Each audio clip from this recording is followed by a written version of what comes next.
Welcome to the Before Dieting podcast. This is a health podcast for women that flips what we know about weight loss on its head. I'm your host, Bronwyn Fletcher, and in these bite-sized episodes, I'm bringing my systems thinking skills to give a whole new slant on how you gain weight and why you can't lose it.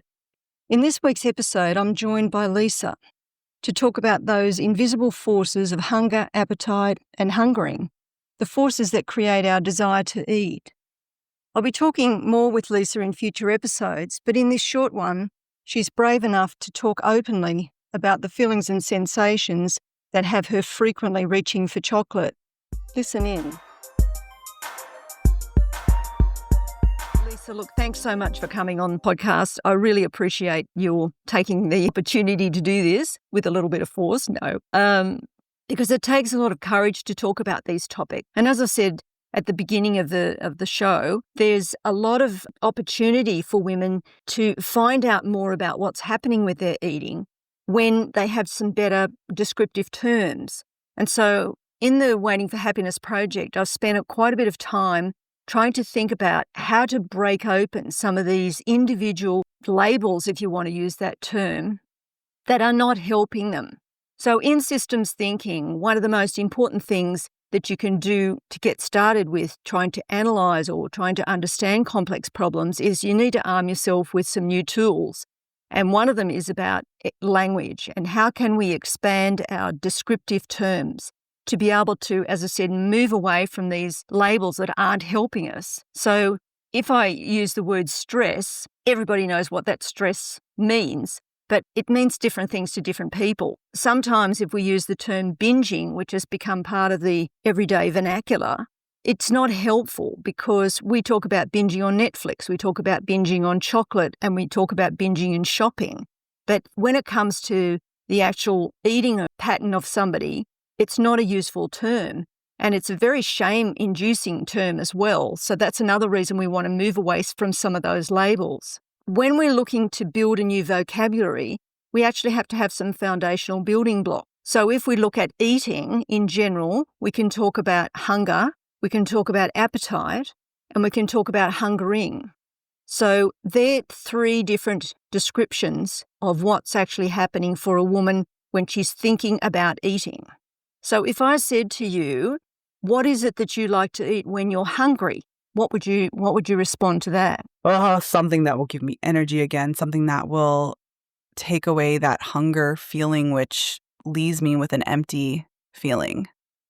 The other thing too, I think, is that it's almost like you need to get yourself back up to an energized level. Yes, that's it. Yes, that's it. So, and I normally talk about appetite as being what you want, where hunger might be what you need. And I know there's a lot of overlap. And again, we often use appetite in exchange and in place of hunger. But the two actually, again, if we can do this thing about separating them out, then we get some more opportunity to be able to dig a bit deeper. So if you've got an appetite for something, it's often associated with comfort food, for example. So you don't need it, but you want to eat it. So what's an example of what you like to eat? You don't need it for fuel, but you just want something to eat. What would you normally choose there? Well, sometimes going down the chocolate aisle in the supermarket, I'll see all these colorful wrappers and you think, ooh, I love that one. And I really love that one as well. I'll slip one or sometimes two into my trolley. Even sometimes later in the car going home, I'll eat one and toss the wrapper. It's not necessarily that I need to eat it, but I want it.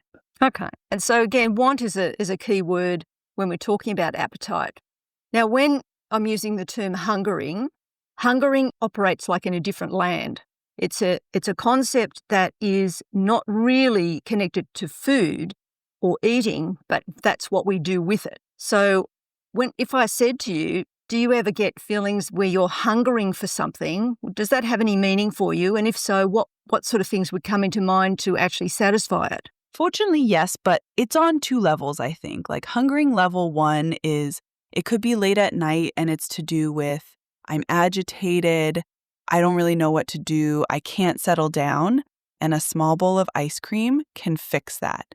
The agitation goes away, But there's another much sort of stronger level of hungering, I guess you could call it that, where everything's really become too much. I'm on overload, and it's almost like I'm staring down the tunnel and I'm just shoveling the ice cream in from the container. Okay. So, and when you get that sensation and you're in that kind of zone as you've described it, what is it that you're actually looking for? What's the end point for you? Eating to get rid of the feeling that's driving it. It's to push it down.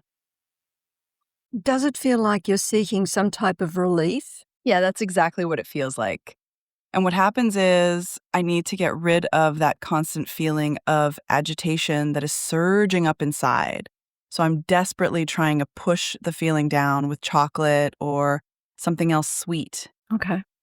And so that's a different mechanism than what we're talking about with those two previous descriptions of the appetite and also hunger. And this is part of why it's important to have some different terminology and definitions so that you can actually start to get a handle on what type of eating is it that I'm doing. And so coming back to that word I was using before, where we say we're binging. Now, if you think about the term binging and look at those three names that I've just given you, the appetite, the hunger, and the hungering, you can see that binging probably might fit towards the hungering end, but in fact it could also be an appetite, where you're eating something, you don't need it for fuel, but you're eating it anyway. So moving away from terms like binging is really important to give women more agency over what's happening with their eating and more levers for making adjustments and taking control. So when we talk about hungering, I'd like to just go through and describe some of the different stages, because the biggest difference between hunger and hungering is that they work on two different mechanisms. With the hungering is associated with relief eating. And there's basically three distinct phases that we go through when you are starting to have a hungering that's going to end up with relief eating. And that hungering is, first of all, that description of a disturbance. It might sit somewhere in your stomach. It might be lots of thoughts going through your head, but there is an urgency to actually get to eat something. And often highly processed foods come into the picture at that stage because they work directly on our reward centers in our brain. So things like chocolate and chips and ice cream, they are very much in that category to be able to give very quick relief. So, but the hungering phase is what happens before the eating phase. And when you're looking at hungering, it can actually be operating quite a way before the actual eating phase starts to cut in. But once the eating phase cuts in, there's almost like someone enters a zone. They can be blindsided by this eating. While they're not unconscious, they are certainly not fully conscious of what they're doing. And sometimes they don't even realize what they're doing until after they've actually finished the eating. So that would be the eating phase. In the resolution phase, there's also some behaviours that are quite common with women who experience this type of relief eating, and that might be that they actually have a need to hide the evidence. So that's a very common thing. Very common that relief eating can only be done by women when they're alone. It's not something like comfort eating where they could sit down on the couch with friends and share all of the goodies and all the junk food. Relief eating is something very particular.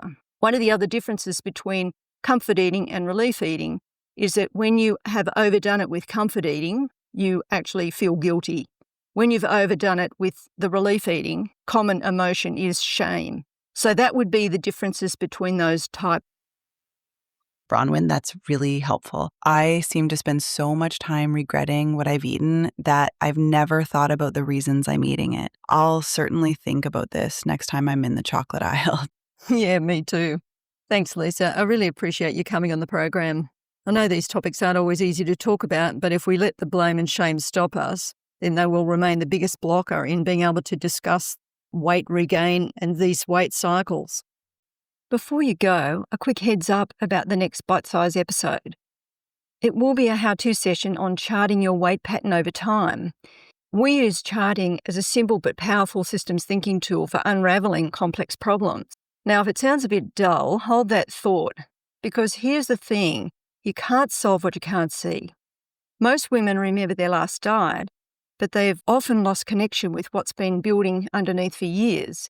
So by using a few simple charts, we can reveal patterns that have never been seen before. So tune in and you'll learn exactly how to do it. In the meantime, if you haven't grabbed a copy of my ebook, Why Diets Work Until They Don't, head over to the Waiting for Happiness website and download a free copy.